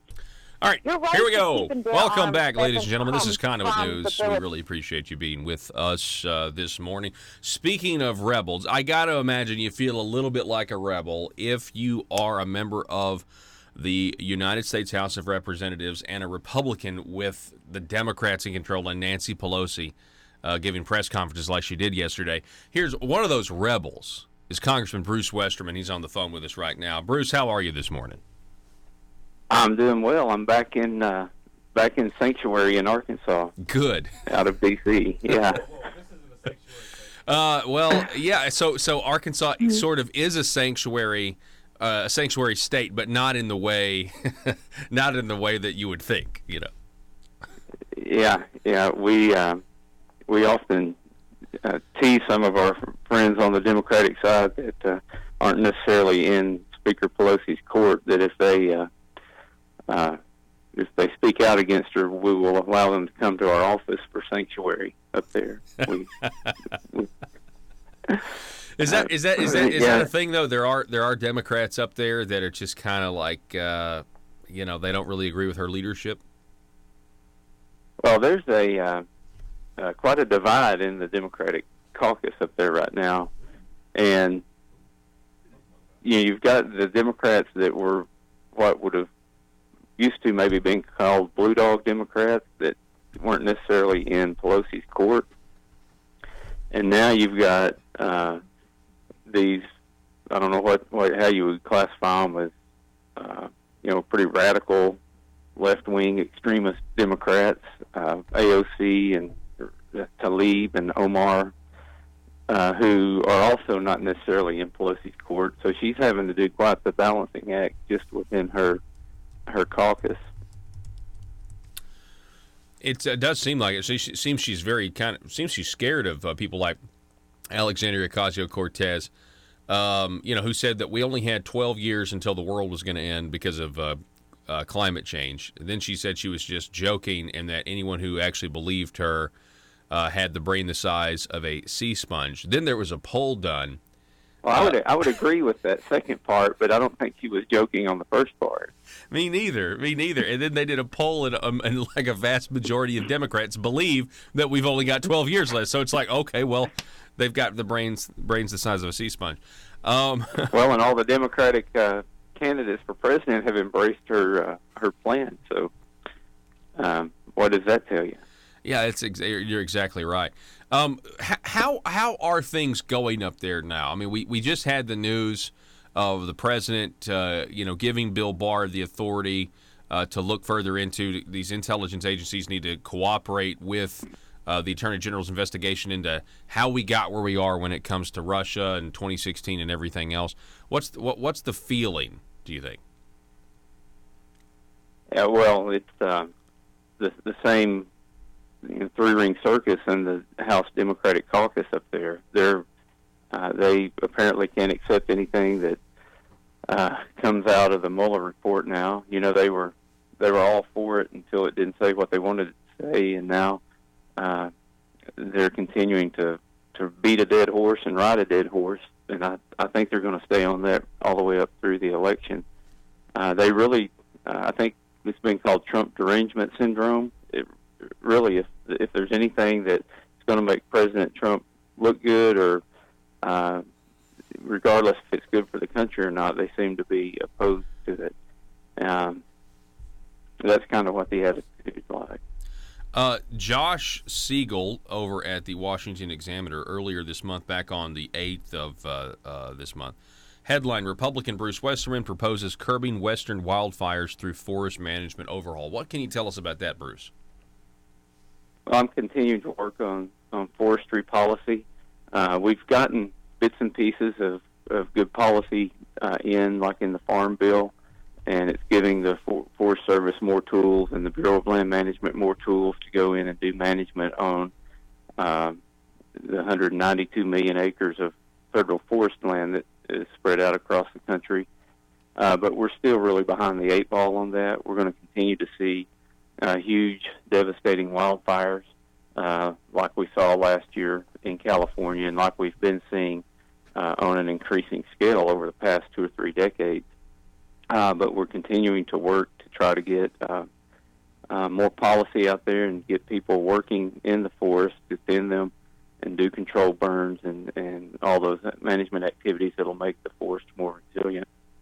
I've also got there's a disaster relief bill that the Senate passed yesterday when, after we'd actually left, had our final votes of the week and left D.C., the Senate passed a disaster relief bill that had some language in it to help address management activities on the Forest Service. And that was actually an amendment that I wrote and got a Democrat named Jimmy Panetta from California to co-sponsor the amendment with me, and we got that into the original House version of the disaster relief bill, and the Senate picked it up and put it in their bill as well. But the House isn't in session right now, so we may end up having to go back and vote on this disaster relief bill, which it's accumulation of disasters.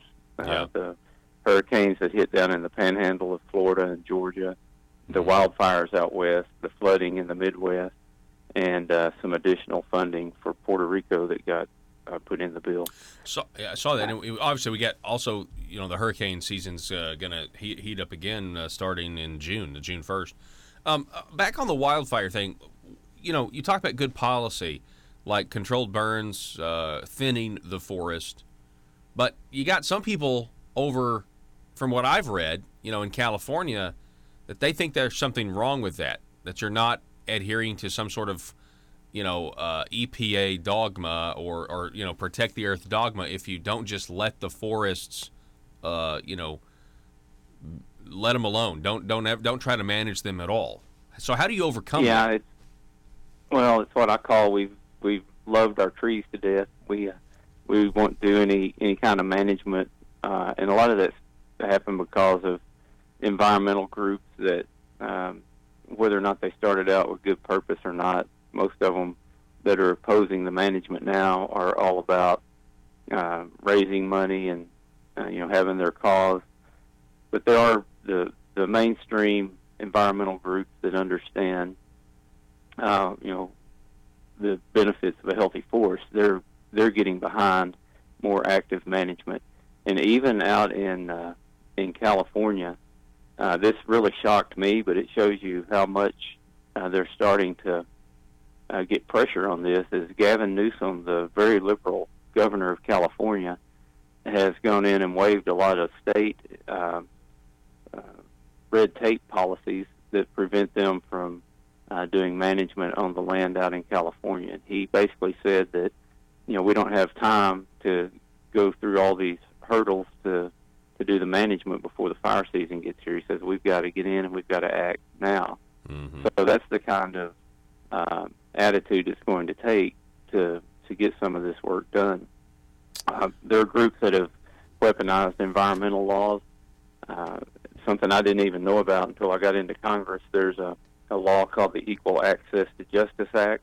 It was put in place during the Civil Rights Movement, really with a good purpose to allow someone whose civil rights had been violated by the government, who didn't have money to hire a lawyer, could actually file suit against the government, and the government would pay the legal fees if somebody's civil rights were being violated. Well, some of the environmental groups have figured out that they can form their own nonprofit, and it may be, a couple of lawyers working out of a small office somewhere that puts up a website, and they've got their own little environmental nonprofit.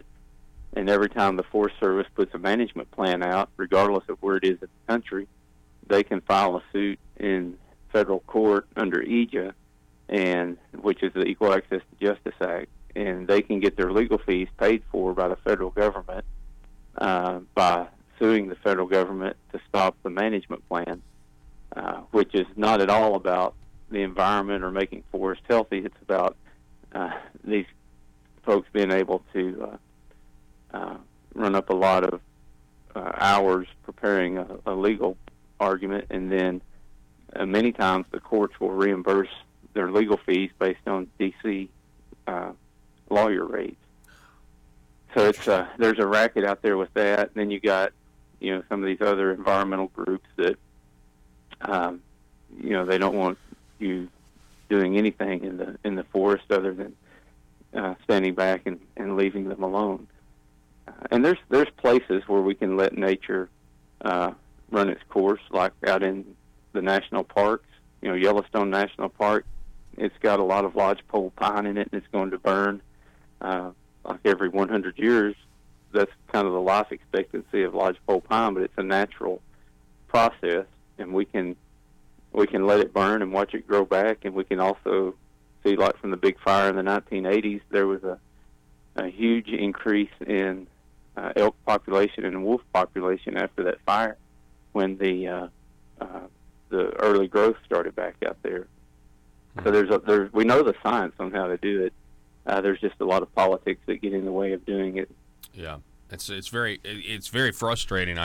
I know, especially, you being a forester. We're talking with Congressman Bruce Westerman from District 4, and we're kind of running out of time. But Go ahead.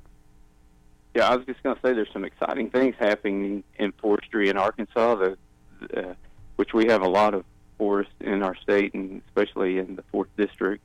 There's a lot of new jobs being developed in forestry. Walmart just announced last week that they're going to build their new corporate headquarters out of mass timbers, which is a great use of forest products. The University of Arkansas has built some 5-story dormitories out of mass timber construction as well. So we're seeing some positive things happening with forestry in Arkansas, which it's been happening that way for quite some time. Last question. Do you think the Democrats in the House will impeach President Donald Trump? They almost can't help themselves, even though they really have no evidence or anything to impeach him on. It's almost like that's what they've made their utmost objective, what they're focused on. And I think, with all of Speaker Pelosi's faults, she does have a pretty savvy political mind, and I think she realizes that's not the best place for them to be politically, but I don't think she can get in front of the snowball and stop it. I think it's a snowball headed downhill. Wow.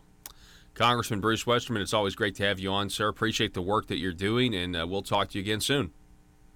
Yeah, have a great weekend, Paul. All right, Thank you too. Thank you so much, Bruce. Folks, the telephone number 870-275-9799 if you would like to contribute to the show. You can do that, call or text. Sound off on Facebook, facebook.com/Conduit News, or the YouTube channel. Please subscribe to the YouTube channel, Conduit News, and click the little bell to receive notifications. We'll be back here in just a moment with your meme of the day. I think this miseducation that has overcome America, that has us more focused on tribalistic political endeavors rather than knowledge and virtue, is really, really the big threat in America. Universal ignorance. I definitely think there's a degree of that. The encouraging part is, and correct me if I'm wrong, but I was always told that you really only had like 20% of the colonists, back in the day, that really kind of took charge and were pushing for the separation from Great Britain.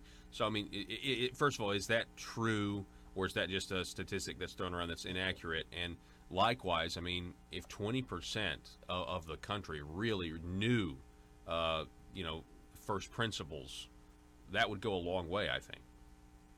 Yeah, it really is. Now, it's difficult to know whether those statistics are accurate or not. We didn't take any exit polls or anything at that time.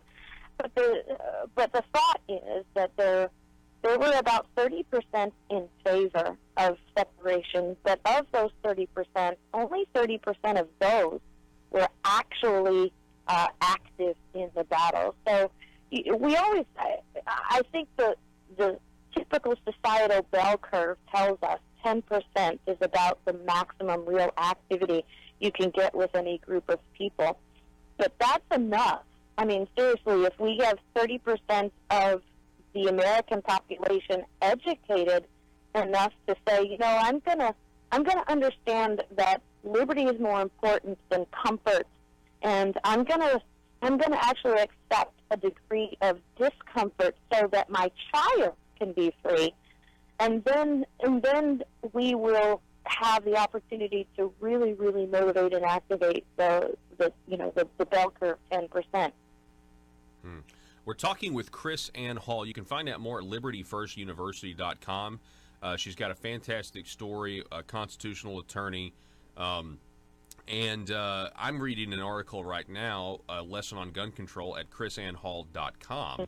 And I really like in the first paragraph, the last sentence, the Second Amendment. Are you a conservative-minded young person and want to let the world know about it? Are you tired of rolling your eyes as your professor regurgitates progressive, PC, neo-Marxist nonsense? then you should interview on Conduit News Radio's Young Conservative segment and tell us about why you believe the way you do. Tell us how you came to be a conservative and what are your views on government. Now, if you're worried that your neo-Marxist professor may also be a right-wing talk radio listening masochist, then names can be changed to protect the innocent.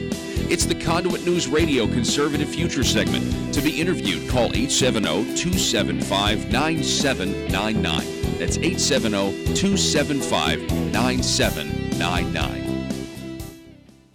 If you're like me, you believe that small business is the heart of Arkansas's economic engine, and it should be viewed that way by the politicians in Little Rock. Conduit for Commerce also believes, like you and I believe, policies that achieve less regulation and lower taxation help small business in Arkansas thrive. Other policies like small, constitutionally consistent government and reducing citizen dependency on government keeps it from growing and expanding its influence on our daily lives. Conduit for Commerce works every day to educate the general public and legislators on these important priorities in the name of Arkansas small business. By the way, contributions to Conduit for Commerce are tax deductible. Log on now to conduitforcommerce.org and click on Contact Us on the right side of the page. That's conduitforcommerce.org. Go there now and learn the facts on protecting small business in Arkansas.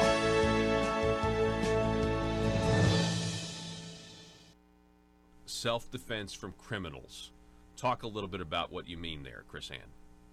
You know, that article, I'm very excited about that article. That article has gone around the globe, actually. That article was picked up in Poland. I don't know if your listeners are aware, but Poland is going through some political changes, and they're rewriting their constitution. And the rewriters of their constitution picked up my article, that particular article, and are using it as a model to create a guarantee and a duty of the government to protect the people's rights to keep and bear arms in Poland. Wow. So I was like, woohoo! But that's what we have to understand. I don't want to move to Poland, though. That's Yeah. Go ahead. No, I don't either. But nonetheless, I think that's part of the greatness of America. Actually, our founders believed that, and they said this, that they were creating a movement of liberty that they expected to spread throughout the world, something that had never been seen anywhere else. And I believe that when America is operating properly, we fulfill that mission. The problem is we're not really operating properly, and one of our biggest misconceptions is the source of our rights, the difference between a right and a benefit. And we have many people in America that call the second, our right to keep and bear arms, they call it a Second Amendment right. Your right to keep and bear arms doesn't come from the Bill of Rights. It doesn't come from the Constitution. It is not a Second Amendment right. It's as you said, it's an inherent right. Samuel Adams wrote an essay called The Rights of the Colonists in 1772. And he said, among the natural rights of the colonists are these: first, to life; secondly, liberty; third, property; together, number four, the fourth, with the right to protect and defend them in the best manner that they can. And he explains that these rights emanate... All right, ladies and gentlemen, it's been a fantastic Johnny Cash Friday today. We always appreciate everybody out there listening to the program, and we hope that you have a great weekend, and we want to thank you for starting the beginning of your weekend with us here at the intersection of conservative ideas and reality. So, it's now time for the meme of the day. Meme of the day, Back to the Future reference. Here it is. Make it a tad bigger there so people can see. Joe Biden is already leading Trump by 8 points in a new poll. And a photo of Marty McFly from Back to the Future Part 1, where he's at the dinner table with Lorraine Baines. Of course, this is his mom. And they're looking at this, old TV show Well, it's new to the family because it's in 1955, but in 1984, it's old. So Marty McFly, the future boy, says, hey, I've seen this one. How can you see this one? It's brand new. Well, I've seen it in rerun. What's a rerun? What's a rerun? Wow, what is it? Jackie Gleason. That's what they're watching. It's Jackie Gleason. So, yeah, I've seen this one, meaning we've been here before. Joe Biden is already leading Trump by 8 points in a new poll. That's the headline. Now, we were talking about this earlier. Do you really, really believe this? And Joe has a great point. Like, well, they're going to do the same thing they did, but basically potentially cause riots if they continue to lie to people. Now, if they were really concerned with winning the presidency for the Democrats, what the media should do is they should claim to rally the base that Joe Biden. They should do the opposite. They should have polls out showing Joe Biden losing. Yeah.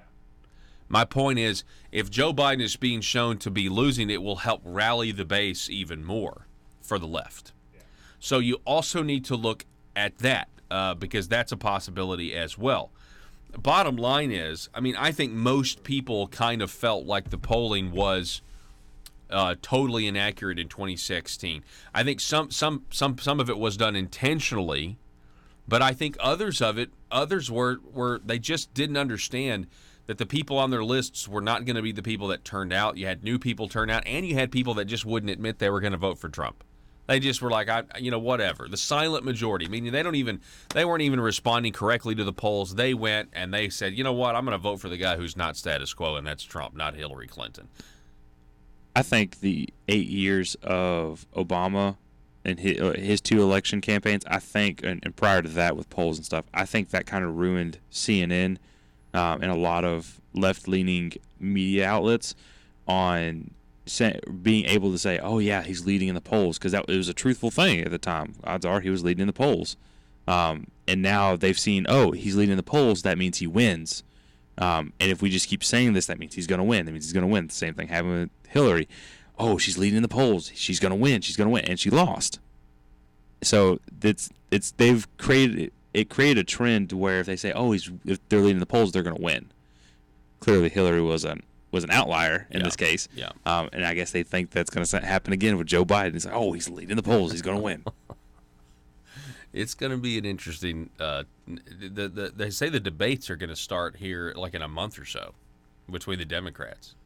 They have to. Can you imagine Donald Trump live tweeting these Democrat debates? I want a from the Oval Office live stream of Trump watching the debates and just laughing. Yeah, that's exactly right. That's what I want.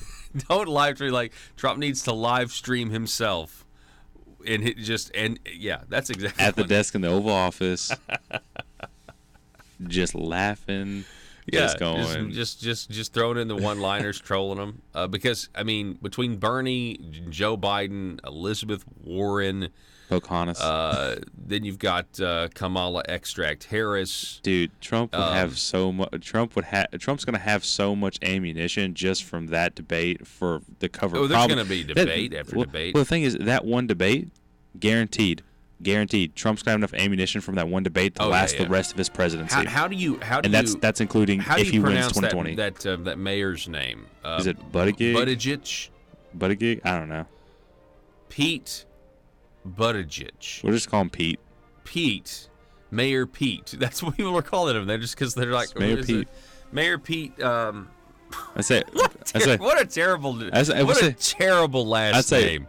O'Rourke is going by a nickname. Just call him Pete. That's true. All right, yeah. Beto. You have to say the T, or just call him O'Rourke. Or we can just call him Loser. An Irish. He's actually Irish though. Robert Francis. He's not Hispanic. So they have a fake Hispanic and a fake Indian. It's like get real minority. You're supposed to be the party of minority rights, so actually get some minorities in there. Then you don't have to lie about it. It's embarrassing.